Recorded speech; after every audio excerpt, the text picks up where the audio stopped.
It is Sunday, and we're live, and we got a Hello, new everybody. show. We had such a good time last week that we figured we do this permanently, and so instead of just me having streams, we're five guys now doing our kind of European YouTube ham radio talk show without a name, and I can see it's the wrong ticker on the bottom of the screen. I just saw that. I just saw that. Kind of a joke. So I'm going to switch to the right one now. No, I was just getting ready to super chat you so you could pay for your green screen. We're on the right one now. Because we need a name for this show, actually.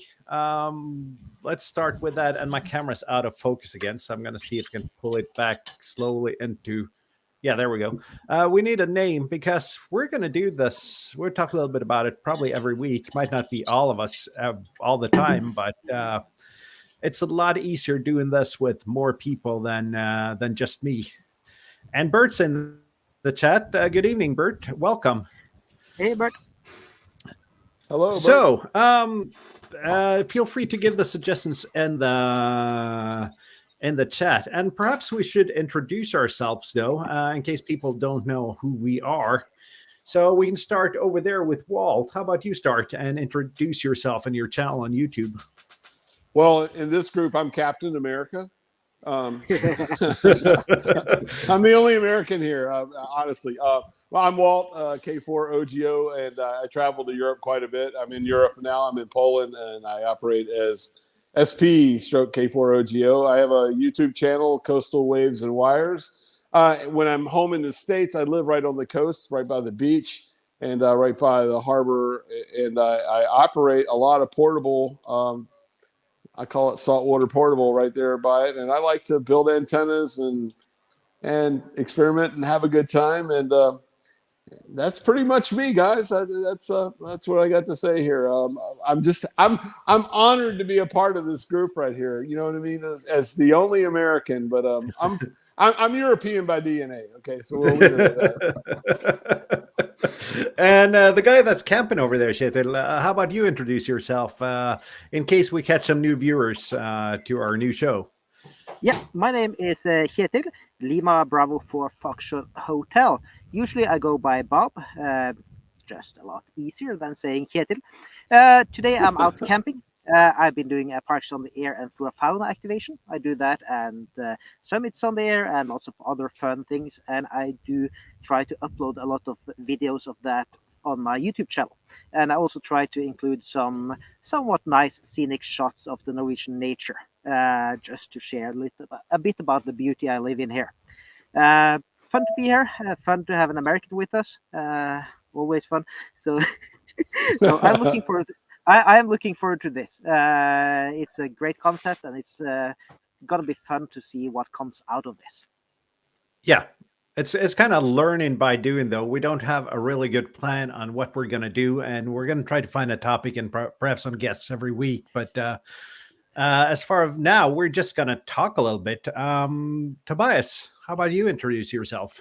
Yeah, hi, my name is Tobias. I'm living in Germany, about 30 kilometers east of Munich.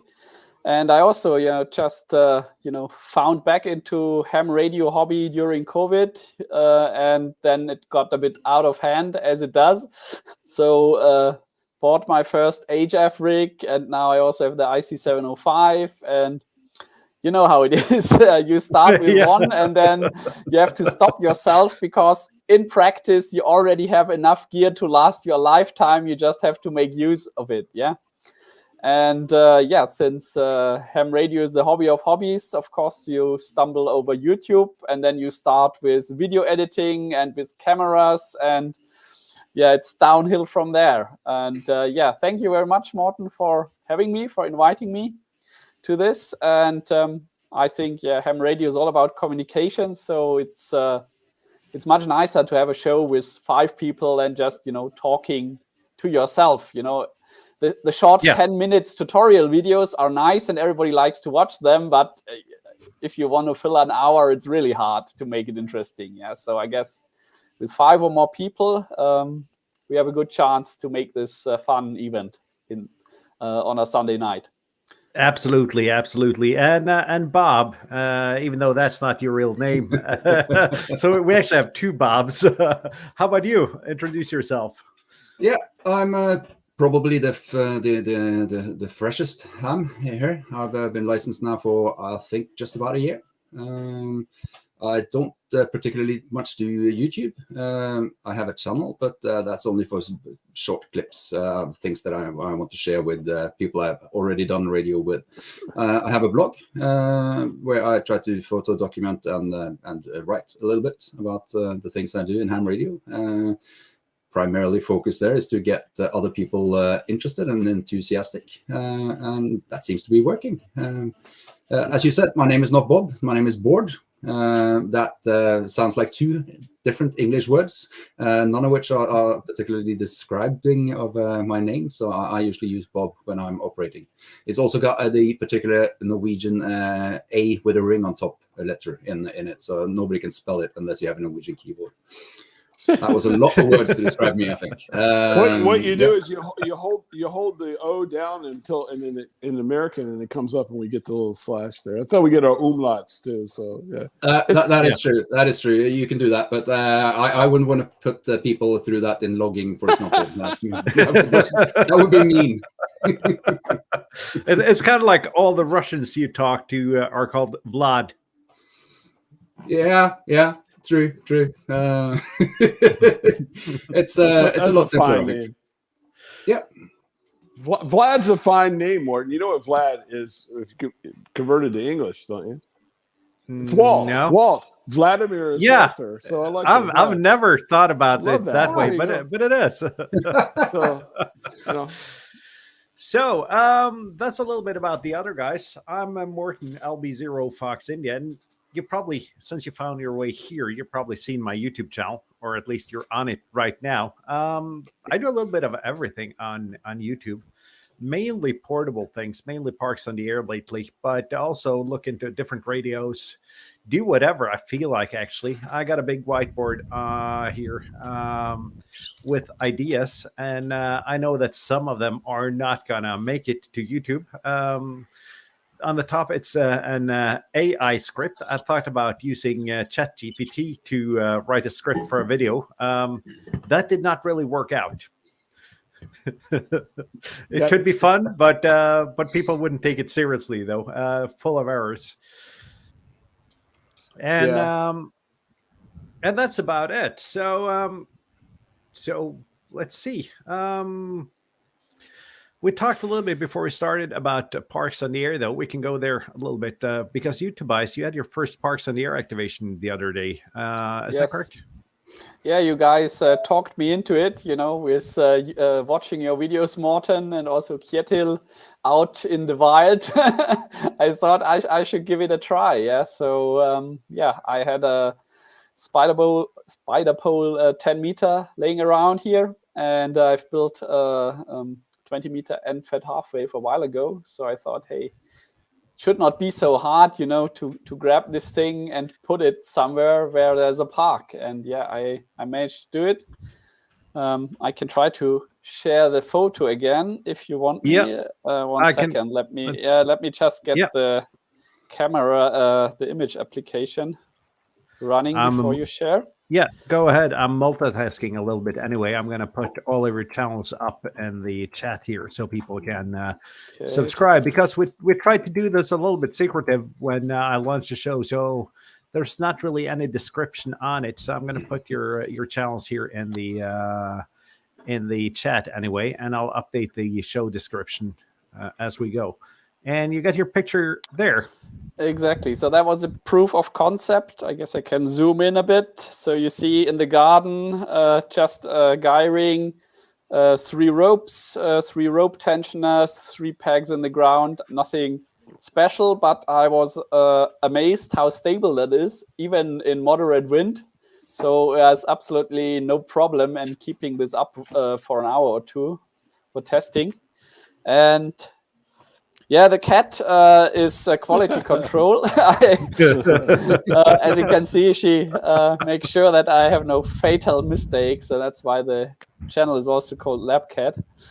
I was not sure what to call the channel, because I initially I didn't know if it would be only ham radio, because other electronic stuff is also interesting, maybe some camera stuff. Then I have also aquarium, aquaristic, and helicopter flying, model helicopters. So there's lots of stuff to do. So I wanted to keep the name generic. That's why the channel is called Lab Cat, and you can see that's a Lab Cat approved antenna right there. Exactly. Sure. And here, that is the POTA activation, where I basically moved the whole setup into a nearby forest.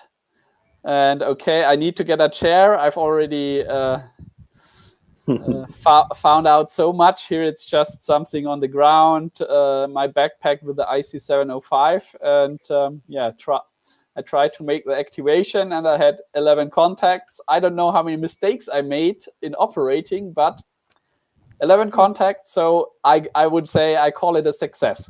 Yeah, that's an activation. Absolutely. And the good thing about Parks on the Air, though, is that there aren't that many rules, though. It's get out, get 10 contacts, and that's about it. Yeah, I was just a bit unsure how to do it in Germany, because maybe you can switch back to the camera now. I don't have any more pictures for you. Oh, just Morten, you bring up something. All right, I'm going to stir the pot. Here we go. Okay. Yeah. You just said there's not that many rules. You said Parks on the Air. I've seen a couple people. I've seen some videos. I've even heard this while I've been on the air. What do you guys think about Parks on the Air on the WARC bands on 17 and 12 meters? Because I have mixed emotions about this, because the true spirit of 17 and 12 meters is there's absolutely no contesting on the 17 or the 12 meter band. What is Parks on the Air contesting? Everyone says no, but hey, we all get awards, right? So what do you think about POTA on 17 and 12? And anybody in the chat, let me know what you think, and then I'll give you my opinion at the end. Let me start there. When you go on any other non-WARC bands, you upload your logs to Logbook of the World, and you get awards. Yes, that's true. How's that different than POTA? That's a very good point. That's my take. That's a really good point. I'm sure you can get the XCC on 17 alone, like if you wanted to. So, absolutely. So that's an award, and it doesn't matter if it's POTA or SOTA or whatever. Like those bands are sometimes the only places you can go as well. Okay. For example, when it's the CQ Worldwide contest, then everybody are operating outside of the designated no contest zones or in them. Like you can't run a contest over 14.300, for example. Where should you go? I'll give you an example for me as an American. I work all week. I get up on a Saturday morning, turn the radio on, hoping to work DX, as it's early in the morning and I want to work DX. For me, as an American, I go to 20, and 20 is wall-to-wall POTA in the United States. POTA to you guys is not what we experience in the United States of America. Mm-hmm. You can't cut on the 20-meter band on a Saturday, and you can't find a spot. It's like POTA all the way across, right? Me, I want to get on and work some DX. I flip over to 17 and POTA. That is frustrating, and I understand why. Sometimes in the United States, I'll get on 17 and I hear some guy go, "Get off! This is crazy. POTA shouldn't be on 17." I've actually heard people argue, like it's CB radio or something on 17 over POTA. But I got some news for you, Walt. 20 is filled up on weekends here with contests. Yeah, I know that. There's some kind of contest every weekend here. So that's frustrating. You're so right. And I actually got to the point about a year ago. If I figured if I want to operate radio at weekends, I need to start contesting, and I started contesting just to be able to do radio in the weekends. I see that Bert comments here. I'll put it back up here. That from the POTA website, that POTA is international portable amateur radio operations that promote emergency awareness and communications from national, federal, and state provincial level parks. So it's not a contest by definition. Right. No, you bring up great points, and I've really experienced it. Like a lot of Americans have it, but I have.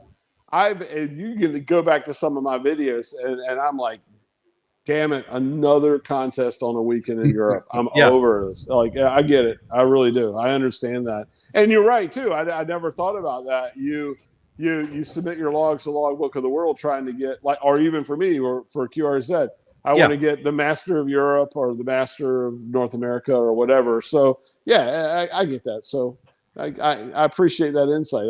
I never looked at it in that sense, you know.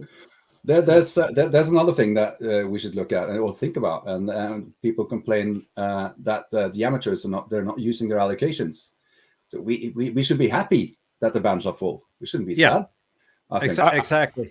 I tell you what, I mean, right now, I must say I'm just end-fed halfway wave guy. Yeah, so 17 and 12 is not the default frequency that I'm on. So how busy are those bands really, right? And does it matter if there's a handful of QRP station doing POTA? I think we are not there with American situation where you only hear POTA stations. Yeah, so I guess everybody who's calling CQ is a good station at the moment. That's my 12 is such a great band too. It's always quiet, it's good or whatever. No one uses it.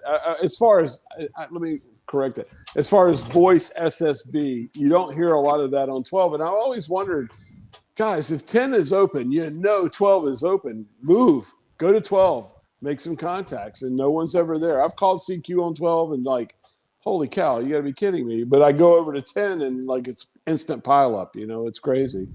Yeah, but I actually get a couple of 12 is usually quiet, but once you call CQ on 12, you usually get someone coming back to you though. And I see that the chat is pretty much in agreement that POTA is not a contest, and there's no problem on the work bands. And I can understand that this is different in North America though, Walt. And, it is. It's just like you guys are just in the early stages of POTA. You will get to a point, if POTA gets as big here in Europe as it is in North America. I like POTA, don't get me wrong. I've activated. I'm a hunter. I love hunting POTA or whatever. After a while, you're like, I want to spin this dial and not hear a damn POTA activation. You know what I mean? You will get. That's how it is in the United States right now. It's just, and I'm sorry, I don't. Like I said, I personally love POTA, but there are times when I want to get on. Me being on the coast, on the East Coast, you get up in the morning and our early on, let's say a Saturday morning, is VK and ZL, like kind of like it is here. You get the long path in Europe over there, but we got that going on. And as the day wears in a little bit, we start making our European contacts. But when you have got wall-to-wall POTA and you're a DXer in the States, it can be, it really can be frustrating. It really can. It's like POTA is a wonderful thing. It's got a lot of people out and activating and calling CQ, but it's kind of why I asked the question to begin with: should the WARC bands be, should 17 and 12 be like, look, guys, POTA is wonderful. You spot yourself and you got an instant pile up. It's there. Maybe you leave those two bands alone. I don't know. I just kind of a thought I've had lately. I'm not against it or for it yet. I'm formulating my opinion right now on the WARC bands and POTA.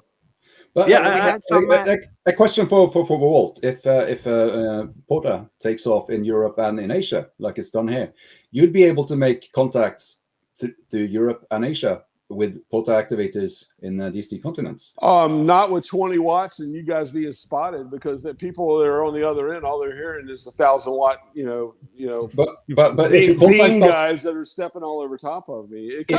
If your call sign starts with a K, we're going to be interested. I promise. But then you get the stations that go Kilo 5 or Kilo India Alpha or something, and then afterwards it's Italy first. But just get back to the one where you said that, like, we don't have those states in Europe. We do. but it's not POTA. So we have had, for example, summits on the air activity days when there are 50, 60, 70 people on summits at the same time during on 20 meters. That covers the band. It's not common. It's not every day. Those are special event days. But that's a bit more about like the level or an amount of portable operators we have here. There are not going to be that many more for just because POTA is getting more popular. We have had flora fauna here for almost as long. On a good day, 10, 20 operators, 30 maybe at the same time. That would be the maximum.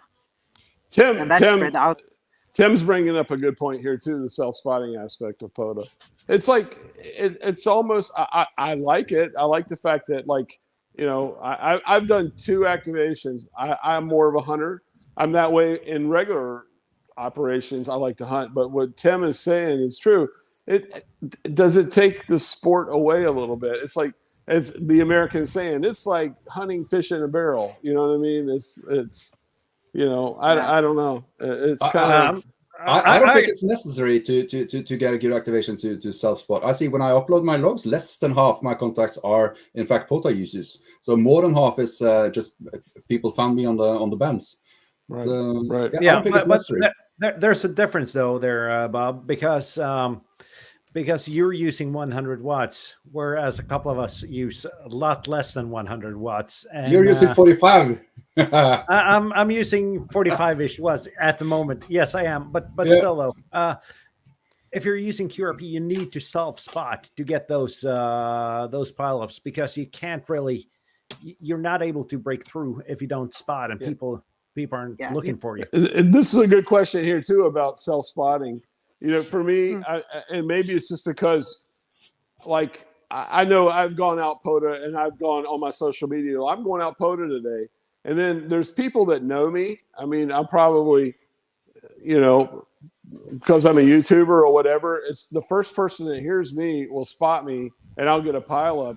Whereas the average, you know, like K4XYZ that doesn't do that or whatever, doesn't have that advantage either. So self-spotting, I didn't self-spot. I've done 2 activations. Both of them were massive pileups. I didn't self-spot on either one of those, but I do.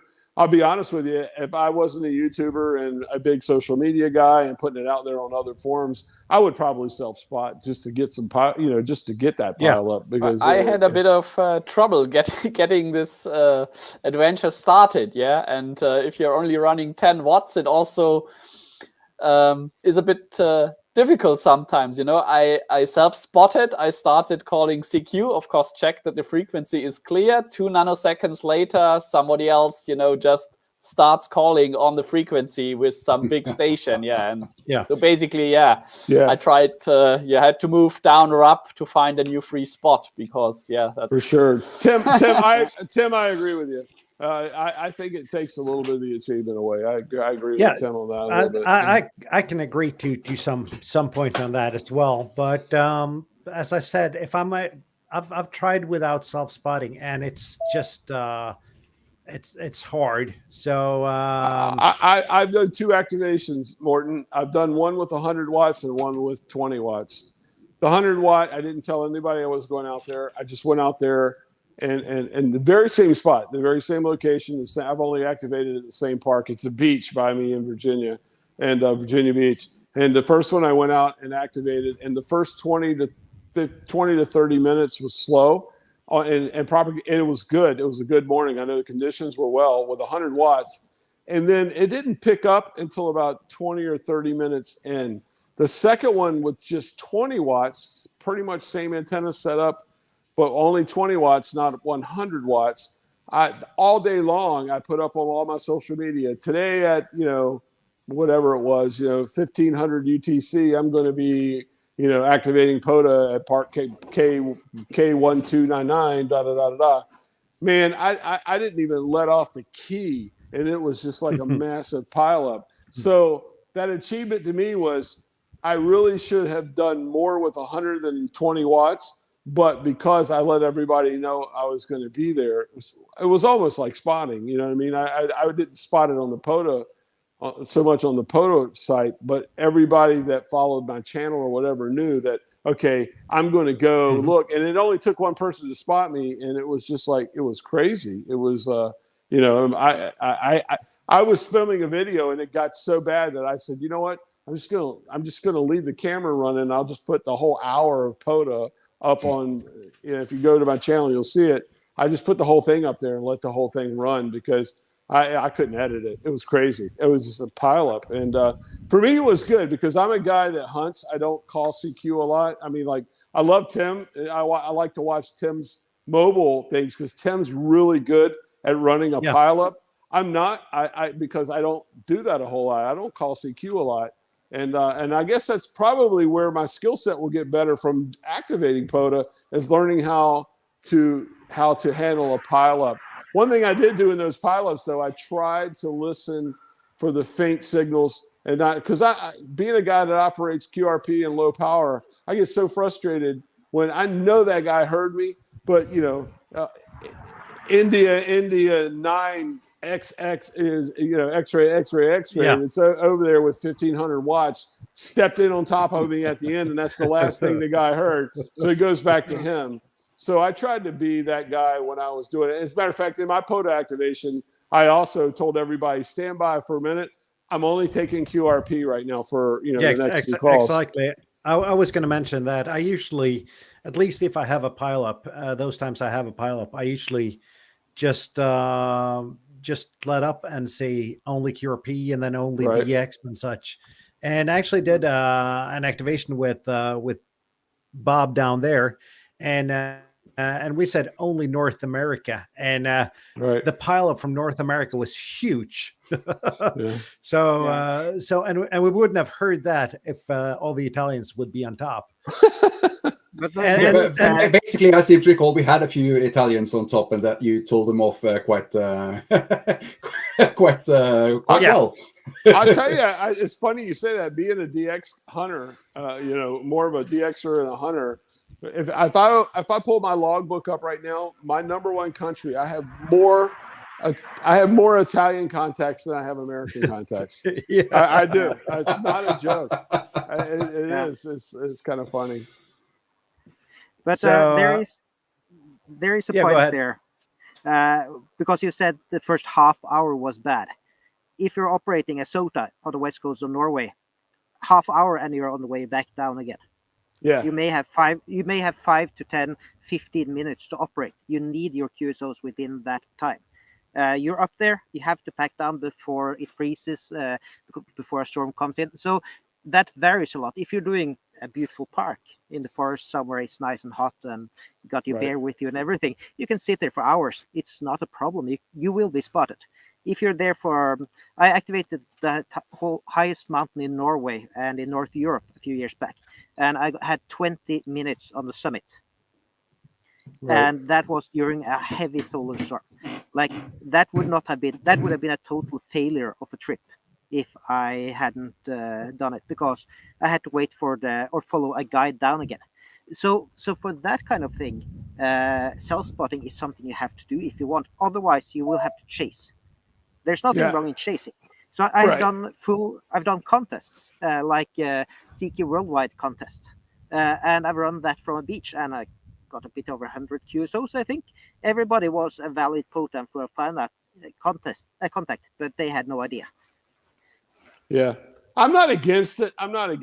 You know, I'm still formulating my opinion, and I started this whole debate with the 17 and 12 meter thing. I mean, you know, it is what it is. I'm not against self-spotting. I personally, just me, how I am, I get more of a thrill knowing that I broke through a pileup or I ran across that person by chance, not because I was spotted. If that makes sense, I get more of a thrill out of it. Makes a lot of sense. And just on a side note, I did a Poto today. I got somewhat of a pileup, and I said only Italians. The problem with that, I had a pileup with only Italians. I once spotted a guy that took my frequency. I was out operating. He could hear me, but he just took the frequency. So I spotted him CQ Italy. That's mean. 73. Ciao, ciao. And to say that I have nothing against Italy. It's a beautiful country with beautiful people, but the behavior on the bands is usually not very good for some of them. Some of them are really nice people and active in Pota, Fauna, and Summit Somnier. Today I actually had I believe was 3 or 4 park-to-parks with Italy, with Parks on the Air. So it seems to be taking off insanely there. Parks on the Air is getting big, and my impression is it's getting big in Italy, and it's getting big in Germany as well, it seems, and in Poland. I actually see that in the chat here that that Tim and James got a discussion about people playing streams on other bands while you're on there. I've never experienced that, but I've heard Tim, and I tell you who they really do that to is Callum. Callum McCormick. Yeah. I've woken up in the morning and heard Callum. I'm like, oh, cool. Let me talk to Callum. And I go, I'll come back, and it just keeps talking. I'm like, oh man, someone's playing a recording of yesterday's live stream, and it does. That's something. I'll be honest with you. That's something you don't hear in the United States. And I've heard it here in Europe quite a bit. I heard it today, as a matter of fact. I on 20 meters today, I heard someone broadcasting live music. And I'm like, man, you would not hear that in the States. You really wouldn't. Yeah. The music is usually from Africa, actually, as far as I remember from a discussion a few years back. So there's a lack of legal broadcast stations in Africa. So they use ham radio frequency, especially 40 meters, so they can get the equipment easy and cheap, and they can pick it up with normal, like old-fashioned radios. Well, that's cool. If you watch my video today, that vertical antenna I had, I was picking up Africa with it. So I actually got Africa as well. Just didn't realize it until I got home because it was an Echo Alpha 9 station. I haven't worked Africa. I've not worked Africa from Europe. I have worked Africa from the States. It's the one continent I haven't worked from here.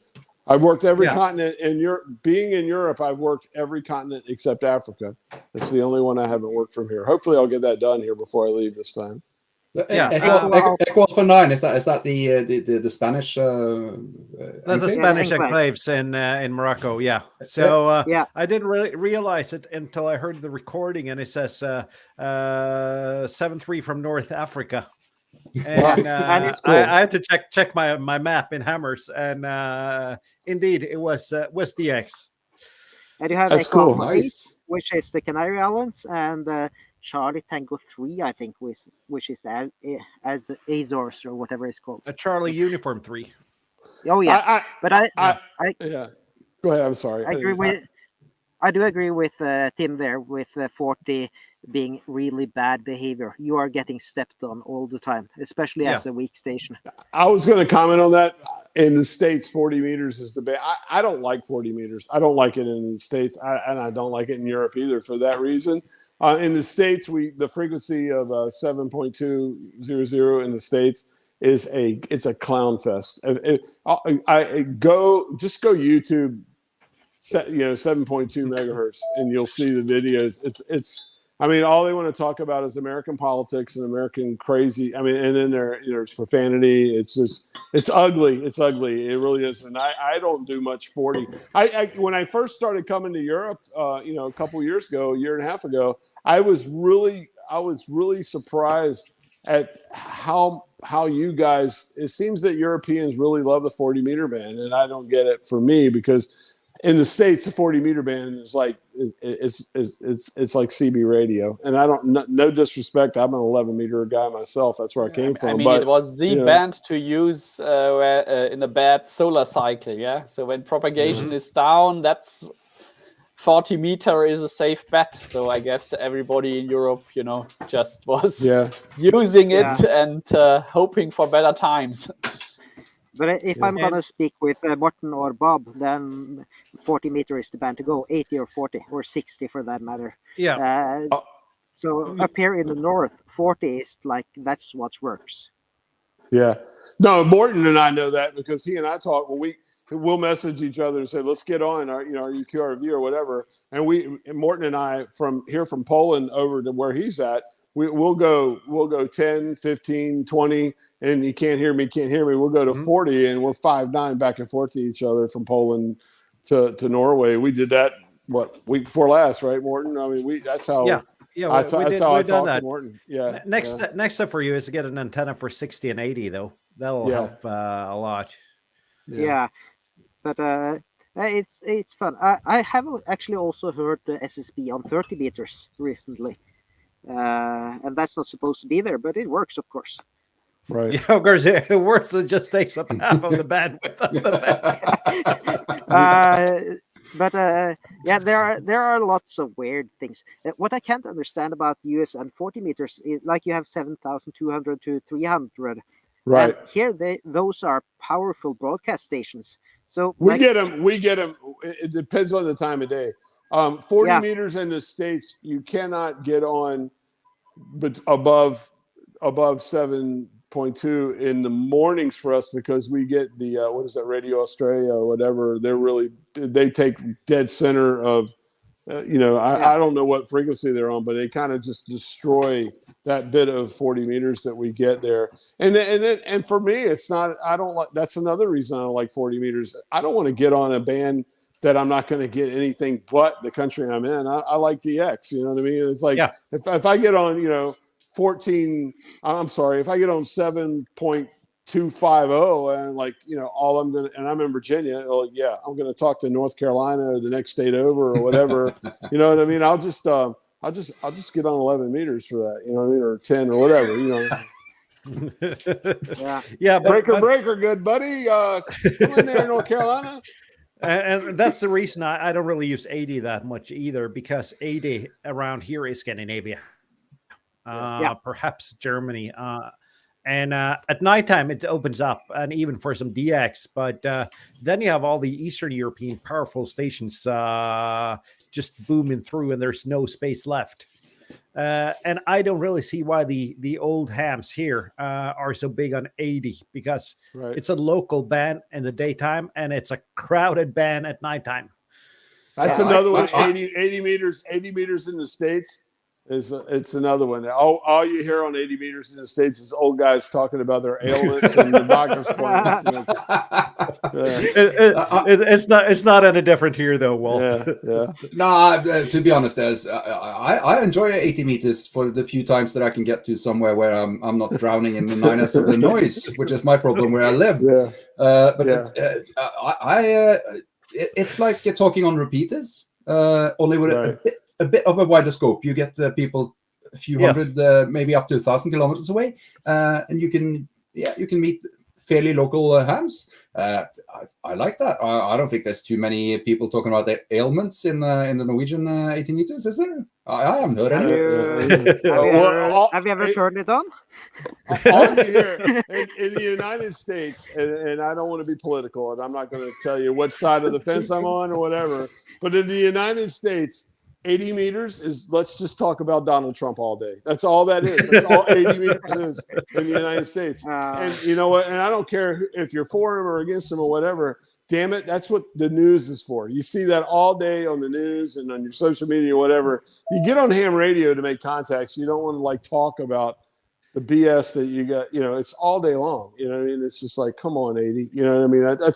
That's another reason. I say this all the time on videos. I don't care about building antennas for the lower bands, because all I want to get on is 20 through 10 and hopefully 6 meters. You know what I mean? That's where I'm at. It's like, because that's the only thing to me that I find interesting and worth working. I like what you said, Morton, about 60. I have tried 60 a few times. 60's strange, and right now there's a push. And the FCC and the American government, we might lose parts of 60 in the United States. Yeah, we're secondary users on most of 60 here, though. Yeah. And I see that Nathan asked if having a delicate knee qualifies him for 80, and I would say yes, it does. Maybe with my back injury from yesterday's SOTA activation, maybe I should really get on 80 and complain about it. Might get some good advice.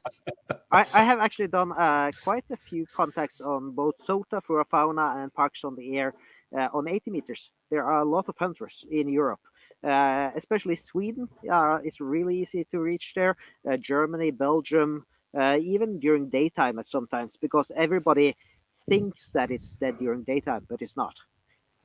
So as long as the conditions are okay, you can actually reach quite far with them.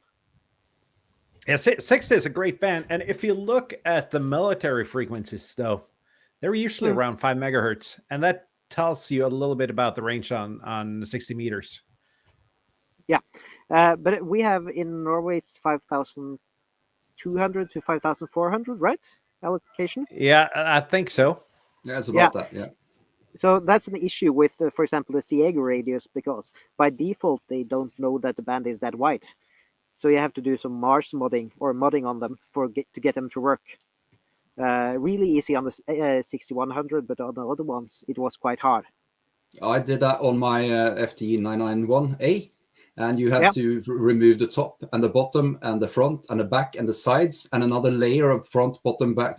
I was so many levels deep into that radio, and then you have to unsolder a 0406 surface mount resistor.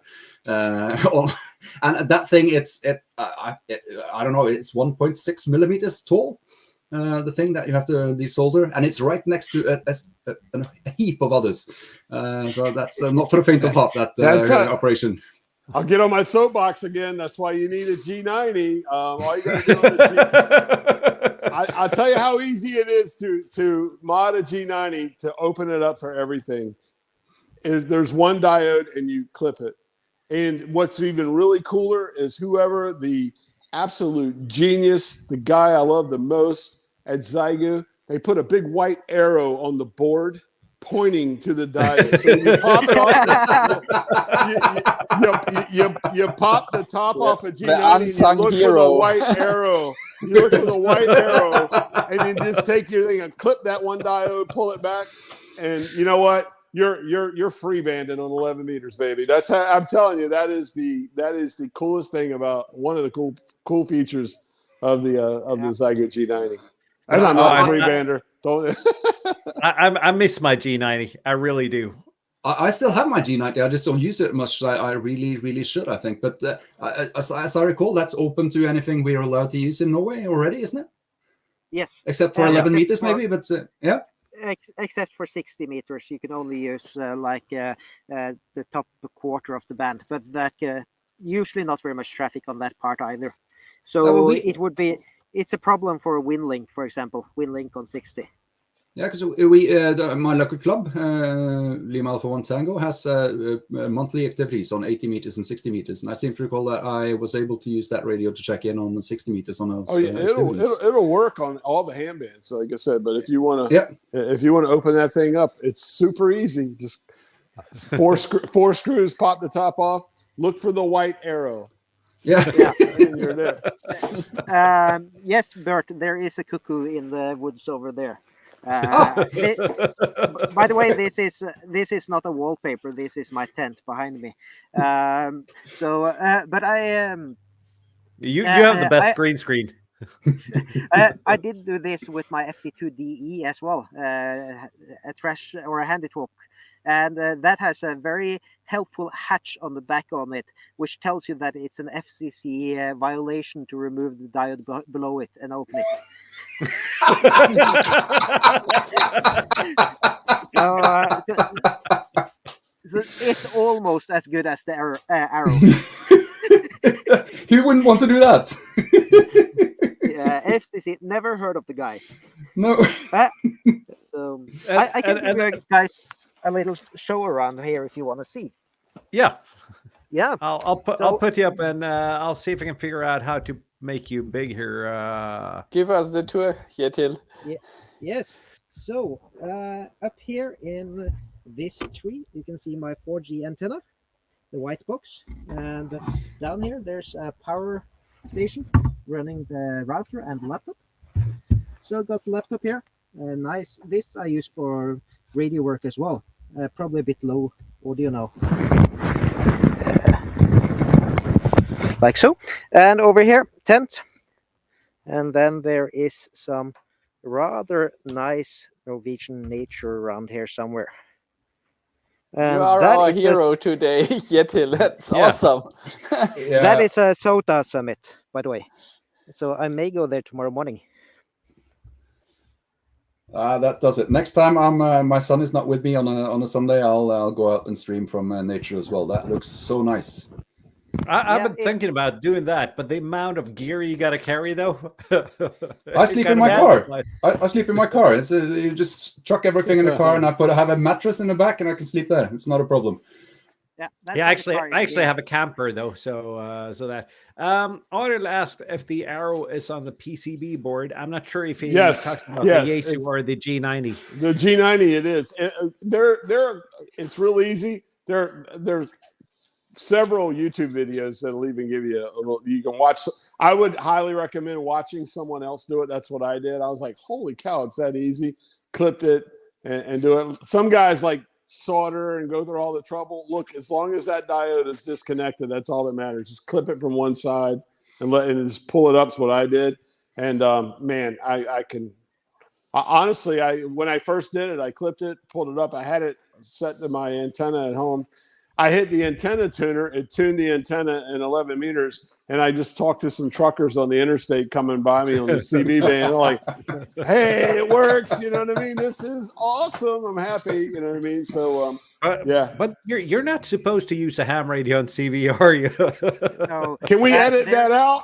Yeah, we can do that. Hey, no, I'm not in the States. Hey, that's all right. We're good. Yeah. There's a store not very far from you, Morten, that sells, I think it's 1 kilowatt, 11 meter certified amplifiers. Yeah, that's legal. That's legal. Yeah. I've never been on CB. You guys, I tell you what, you laugh. I don't do it. I don't get on and talk. I get on and listen. There are some 11 meter operators, like on the free bands, the off frequencies of 11 meters, that to me, they are better operators than some hams I know. They really are. They're courteous. They know what they're doing. You can listen to them. You can hear them. There's some really good. There's some good guys on YouTube. That's my guilty pleasure. I like to watch some of the 11 meter guys on YouTube. They're fun to watch. I mean, I kind of wish. Look, just study and go get your license. It's not that hard. You seem to be pretty damn smart already. Yeah, a lot of those 11 meter guys are really good operators. Yeah. I think there's even a few of them have licenses. If you watched Fred in the Shed, for example, I think he has a hand license, but he's still on 11 meters. Yeah. I can see, Tobias, I can see your screen here. Are you running free data? Yeah, I just thought I started up in the background, while everybody's chatting. Let me see if it's okay. I actually hit the button though. No worries. You can share it. I had initially problems getting it started, configuring the audio interface, but now it seems to work.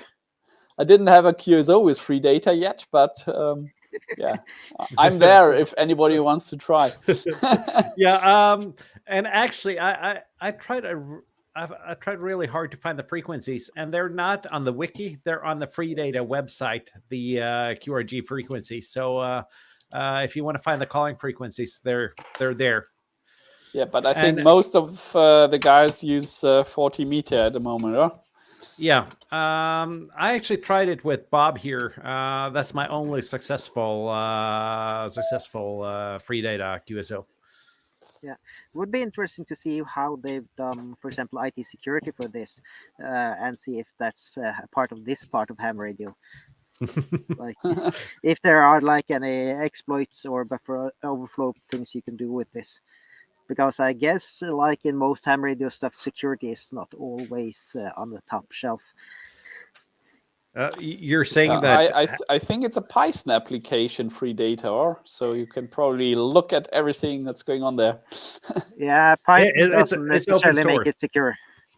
No. I'm just saying, at least you have the source code to look at. For me, it doesn't really matter if I have the source code to look at, because I'm no software engineer, so I have no idea how to find vulnerabilities in the source code. I actually am, but I haven't looked at any of these things. But that would be in fact interesting. For if you find a flaw in the FD8, one of the FD8 implementations, you could have a bit of fun. Yes. and William asks if a free data works on Linux. I think it does. It's cross-platform, isn't it? If it's Python, it should work. I'll bring the Yeah, website I think up it's here. Linux, Mac, and Windows, as far as I can see from the GitHub page. Just Yeah, had a see, look. it's see here. It's freedata.app. Multi-platform, as I said, multi-platform application. Yeah. Yep. Nice. So let's check out the GitHub and see what it says. Yeah. And that is good that they're making it open source, because there are some old ham applications that have been they've been left dangling for a decade and they're no longer usable for newer Windows, but still. So there are still some hams using Windows XP or whatever, which is the latest version that supports their software. Yeah. So having it open source is great, because then we can modify it if it's worth keeping. Exactly. So Nathan says that everything works on Linux if you master GCC and have unlimited time to spare. That's right. That's the reason. That's the reason why I use Windows now. I don't have time to fiddle along with Linux. All right, Morten, I got a question for you. So this Yep. thing, this is awesome. We just spun right out into when you get 5 hams talking about ham radios. It's not there's never a shortage of topics. What are we going to call this thing? Yeah. Good question. That's a really good question. And there's a ticker down here, the correct one at the moment. We'll bring the other one up in a little while. But I haven't seen too many suggestions in the chat. My camera's out of focus again. I guess I need to spend a little bit more than about 50 euros on a webcam. I'm going to do what Morten did, but I'll do it with a beer. Oh, It's close enough. No, it's actually not. Let's try it with a can of Fanta and see. There you go. There we go. There we go. There we go. There haven't really been much suggestion. I see that Bert says tears, and what's the European Ham Radio Show? I like that. I kind of like that. That's pretty cool. We can start a Discord and have the terrorist Discord too. Yeah. Okay, my camera is frozen. Is my audio still here? Yeah, you're still Yes, rocking we can and hear rolling. Yeah. yeah, because we're fine now, but we're not going to limit this to only be us. We would like to have guests in, and maybe some others would join permanently. Some may leave, some may come, some may not even be guys for some reason. Just hang on. It seems like OBS has crashed here, so I'm just gonna do some computer magic here. And if my audio's here, it probably should be here though. Let's see if I can get it happens. So it's not only me that has OBS problems recently. So apparently not. Apparently not. Let's see if we're back. We're back. Hey. So, and I see that William says 5 guys not named Mo. That's funny. There was a ham guy cereal. There was a guy just passing me on roller skis here, and he was just staring at a weird guy with the camera. Guys, I'm going to step away for a quick second. I'll be right back. Go ahead. Yeah. I see that Mike says late but made it, but I don't think that's a name suggestion though, Mike. That's not a bad name. It's not a bad name. No, absolutely not. And Andy Cowell is here. Now it's an official ham stream. Indeed it is. But we thought we were gonna make a small poll of the names of some of these naming suggestions and put that on the Morten stream. Yeah, I'll put it on my YouTube community tab. Put that up after the show here. We got a couple of good suggestions here though. And William says, "What's QRT?" So we'll put those up, and we got a couple of other suggestions though. So we'll see what happens. More hams than a supermarket.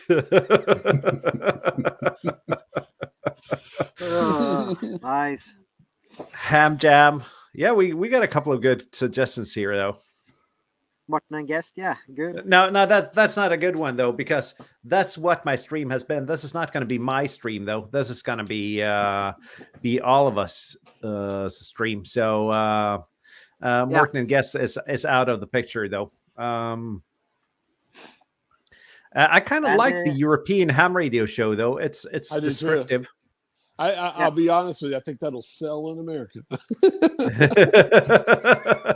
Yeah, you're our American alibi though. So yeah, there you go.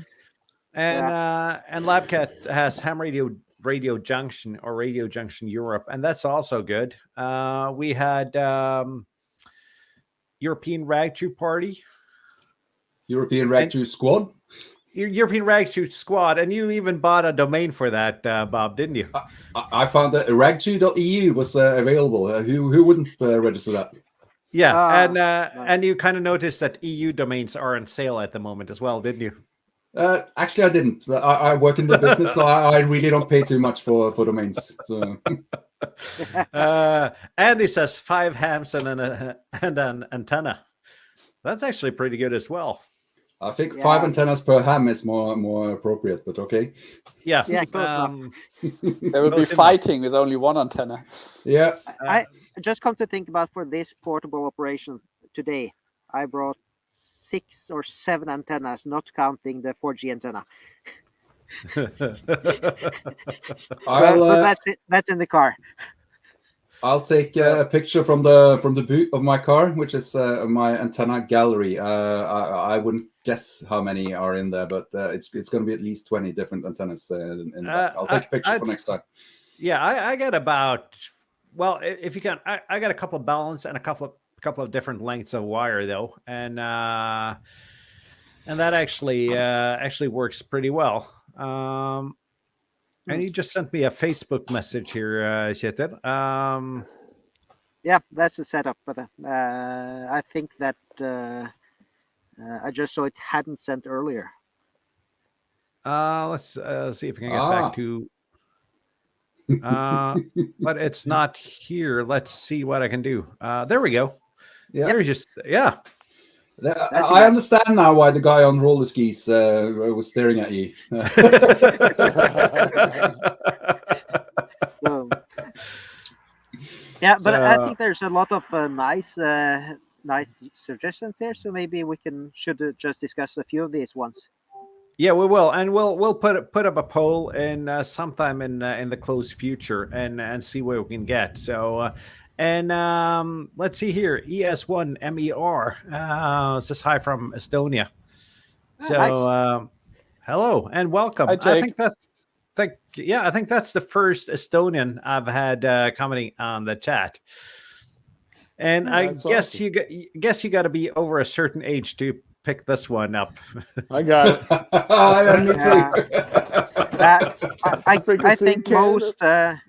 I think most hams are over that age. You guys, yeah. All right, I'm impressed. You Europeans know who REM is, huh? That's cool. It's like, of course we do.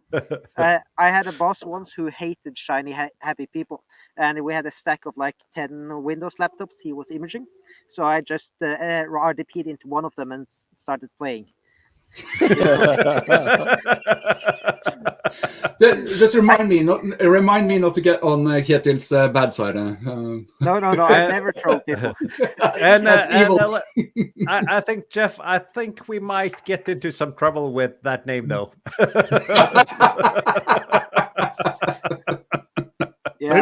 Maybe we can add a little Norwegian, a little German, and a little English. We'll call it Kaffe und Ham Radio. How about that?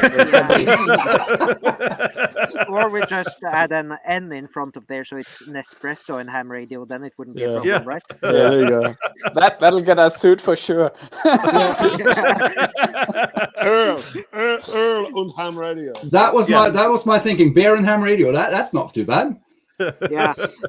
Yeah. I have to start drinking on Sundays, but Yeah, Jabba Jana hot dricker ale. Let's do it. Yeah. excellent Scandinavian. Yeah, the problem is then when you have Germans and they say öl in German, that's oil, right? Yeah. Yeah. Oh, ale. It actually is ale in English, I guess. Ale. Yeah, Ale. same Yeah. word. You So, guys in Norwegian, do you spell the O umlaut L? Is that a beer? Is that? It's the O with the Oh the yeah, dash you guys. through it. Okay. Yeah. Yes. what do you use for zero when you're using Ritty? Like an O with a slash through it. That's just the Yeah. same character. Like the like the zero in my logo up in the corner here. Yeah. And Bert, I think that would not be a good name either. I think that someone's got something really close there. Yeah. Radio and coffee ham. Yeah. I like the European the what was it? My attention span just left me. The European, the one earlier in the chat. Yeah, and Jason's here, so I actually got an idea. Ham Radio 3.0. Wouldn't that be a good name? Oh no. I'd even go for 2.1. 2.1 would be excellent. Yeah. Ham Radio. Welcome, Jason, by the way. Yeah, welcome. We're not taking your name. Hey, European happy hour. Now that's already been done. So, Yeah, that's true. That's true. Yeah, Jason does the European happy hour. That's cool. yeah. Yeah. So It's getting colder here. absolutely. I'm sure at this point that we'll find a good name though. Unfed happy people. I like that. I like that. That's a good play on words. Good play on words there. Yeah, absolutely. Yeah, good. We need to make a Yagi video then. Yeah. So, any suggestions for what we should talk about next week, though? We kind of jumped into this without really having a plan. That's probably how it will keep. No, I don't know. You know, I have an idea for to try APRS. I don't. Maybe it's just me that's interested in APRS, but we could try opening up for comments on APRS. I can log them on the computer and I can type them in, and we can get comments on the video posted via APRS. I think that might be fun. I like that. Cool. I like that Baltic Coastal Waves and Wires. Yeah. I got that covered right now, actually. Excellent. You know, I'll tell you what. Within the next few days, you will see me sitting on the Baltic beach operating. So, and Mike says, "Don't call it bad conditions." Everyone will think about it. Oh, yeah. we got to get Mike. We got to get Mike on the show. You know what I mean? Yeah, we got to get Mike back. He Mike needs was to be on a guest. Yeah, Yeah. Mike was on my show a couple of months back, and he's a great guest. So I love Mike. He's awesome. and he actually went to Hamvention, so he probably has a lot to tell. Yeah, the problem with Hamvention is there's like 8,000 Hamvention videos right now on. Like, Yeah. like, you know, like I looked because my whole YouTube stream, I got my remote watching TV is like Hamvention. I tell you Yeah. what, I've never been to Hamvention. I could draw you a map and tell you where everything is at. Oh, And Mike would be happy to be on though, so that'd be a great idea. I got your email, Mike, so I'll send you an email and we'll work something out. So and Ears EU Amateur Radio Show. That's cool. That's cool. Yeah, that's actually pretty cool. Yeah, nice acronym. We got a lot of suggestions to work through now. What's your favorite, Tobias, on all of these? Maybe I'm not the right guy to ask because I came up with so many stupid suggestions in the email thread. Yeah, But we'll put- I think maybe something simple: European Ham Chat, Radio Chat Europe, something like this. yeah. You know, just have the label that matches the content somehow. Yeah, we need some kind of logo though, And we can't use the EU flag because Norway, we're not EU members. So Yeah, you didn't even join and get out. There was no like Norxit or Nexit or whatever you want to call it. Yeah. No, I was actually in the UK when Brexit happened. Oh my God, it was unbelievable. I was in London when all that went down. I was like, holy cow. It was not fun being an American there at the time. It was crazy. It's like, oh my God, I'm in the most political, like craziest country in the world, and I come over here and it follows me. You know what I mean? Oh dear, yeah. yeah. So we're past the hour mark, though. I mean, saying that, we are happy to have our friends from the UK on the show here as well, right, Martin? Yeah, no absolutely, Brexit borders here, yeah. Everybody welcome, yeah. Yeah. Yeah. There is an email, or I can just see. My email is YouTube at lb0fi.no. So you can find it there. It's on my YouTube info page as well. So if you want to be a guest, if you got any suggestions, send us an email. And by the response in the chat here, we might need to set up a Discord as well. Oh, absolutely. I like the European Ham Radio Show, and then call the Discord whatever that comes out to be.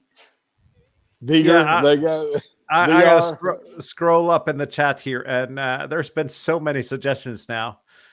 Good. So I think it was the European Ham Radio Show. Tears. Yeah, Bert posted it again. Thank you, Bert. I think that's pretty as close as we can get, except for Ham Radio 3.0, but I'm not sure that would work. Well, before we go, I would just like to thank you in true American form that I got to cross the border and then legally become a European part of this. Well, it's you've been a guest on my stream a lot of times, Walt, and it's always great. And I mean, it's I feel that great things are coming for this show, whatever we Martin, call you have it. the wrong ticker label running through again. I know it's on purpose. I'm gonna super chat. I'm pretty sure now, Bob has a green screen, or I got to get that green screen for Morton. Not for me, for Bob. You know what? Tuesday, I'm going to the shops getting a bucket of green paint. I'm going to paint the wall behind me green, right? Yeah. Well, you can do as I did. I bought a green screen on Amazon for £6. It's got the texture of a paper napkin, but it's lasted for over a year. Yeah, but I got one from Amazon and mounted it for my office setup, and then realized the bloody webcam is too widescreen. Yeah, so it still catches. Oh well. Well, sometimes you win, if sometimes you I stretch lose. my arm out, you can see how much my green screen covers. We could just get nature. Yeah. Like natural Right, green. we should all do it like Kjetil. That's the proper way to do it. That's the proper. Yep. So yeah, and Nathan says that this format would be great as a regular Sunday ham meet, and that's what we're hoping to do. So thank you, Nathan. And we'll be back next week, and we'll try to find some kind of topic. And if we don't have a topic, I mean, it certainly works anyway. Yeah. I like the APR's idea to play around with it and let people send messages. We're probably going to flub the APR's networks in Europe, but hey, who cares? But then again, we could do APRS because I got a project. I'm just gonna remove the gaffer's tape from my other camera and see if I can switch cameras here. I got a setup here that I can't really get to work. It's going to be a Digipeater and iGate, so an APRS episode would be great. Then we could kind of have a project together and see if we could get it to work. Absolutely. We have, again, at our local club, we have an activity called Alternative Thursday, where we try different sort of modulations and frequencies and try to do something different every week. And a couple of weeks back, I had people checking in on APRS from 1 hour before we started the actual ring. People checked in, sending messages on APRS. So I had a list of pre-checked in people before we started. That was great fun. I think Arild, was maybe one of the people taking part in that activity. I don't have much phone coverage here at the moment, Arild, and it's getting quite late as well. But please feel free to send me a message on Facebook or by email or whatever. But APRS. and I don't have that on at the moment. I'm near between Stavanger and Sauda on the west coast of Norway. Between Stavanger and Sauda on the west. Someone's got some audio going in a loop here. It's me. I'm trying to super chat you, I'll send it straight to Bob though if you do. Yeah. It was more of a joke though, because you sometimes disappear into your background there, Bob. So yeah, I noticed that the earphones doesn't really help, do they? That's, no, but it doesn't really work with a proper green screen either. I'm kind of fuzzy on top here, so I thought that was your hair. but I mean that might be because I got a 50 euro webcam here. If I spent a little bit more on a camera for my setup, that probably help. Yeah. And look at that. You have a green screen there, Bob. Thank you, Walt. Fantastic. Thank you so much. Hey, I gotta tell you how I did that.